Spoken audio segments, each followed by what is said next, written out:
ఎనభైవ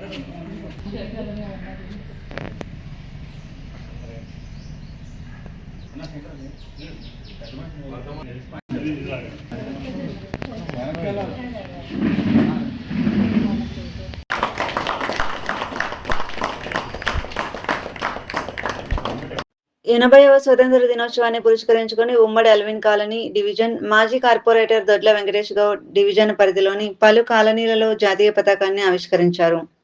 ఈ సందర్భంగా ఆయన మాట్లాడుతూ, ఎంతో మంది వీరులు భారతదేశ స్వాతంత్ర్యం కోసం తమ ప్రాణాలను సైతం లెక్క చేయకుండా పోరాడి మనకు స్వాతంత్రాన్ని తెచ్చిపెట్టారన్నారు. అలాంటి మహనీయుల అడుగుజాడల్లో మనమందరం నడుస్తూ భావి భారత భవిష్యత్తు కోసం పాటుపడాలని తెలుపుతూ ప్రజలందరికీ 80వ భారత స్వాతంత్ర దినోత్సవ శుభాకాంక్షలు తెలియజేశారు.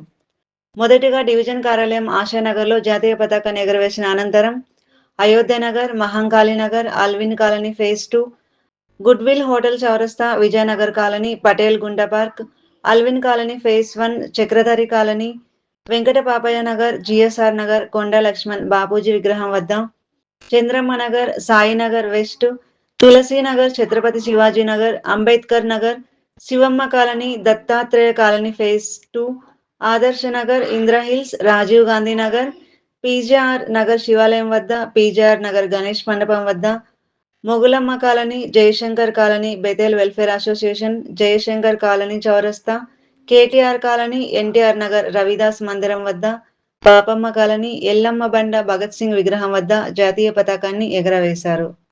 80వ స్వాతంత్ర దినోత్సవం సందర్భంగా అందరికీ శుభాకాంక్షలు. జన సైనికులకు, వీర మహిళలకు, అట్లాగే కుక్కడపల్లి కాన్స్టిట్యున్సీ ప్రజలందరికీ కూడా 80వ స్వాతంత్ర దినోత్సవ శుభాకాంక్షలు తెలియజేస్తున్నాం. అట్లాగే ఈరోజు అన్ని డివిజన్స్లో కూడా మరి స్వాతంత్ర దినోత్సవం జరుపుకోవటం చాలా ఆనందదాయకం.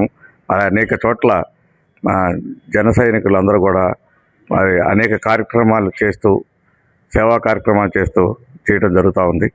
అట్లాగే మనం ఈ స్వాతంత్రం రావడానికి ఎంతోమంది పెద్దలు వాళ్ళ ప్రాణత్యాగాలు చేశారు. అట్లాగే వాళ్ళ సేవల వల్లే వాళ్ళంతా మరి హ్యాపీగా ఉన్నామంటే వాళ్ళందరికీ కూడా మనం పెద్దలందరూ కూడా మనం ధన్యవాదాలు తెలియజేసుకోవాల్సిన సందర్భం ఇది.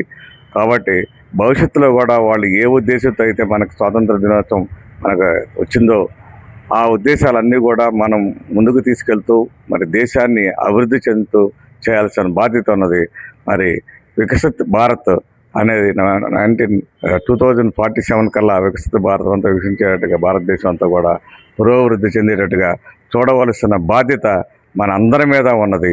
కాబట్టి ఆ దిశగా అందరం కూడా ప్రయత్నం చేస్తూ దేశాన్ని మంచి అభివృద్ధిలో తీసుకెళ్లాలని చెప్పి కోరుతూ ఈ స్వాతంత్ర దినోత్సవం సందర్భంగా అందరికీ శుభాకాంక్షలు తెలియజేస్తూ, అట్లాగే ఈ స్వాతంత్రం తీసుకొచ్చిన మన పెద్దలందరికీ కూడా ఈ సందర్భంగా వాళ్ళని గుర్తు చేసుకుంటూ వాళ్ళందరూ కూడా ధన్యవాదాలు తెలియజేస్తాం.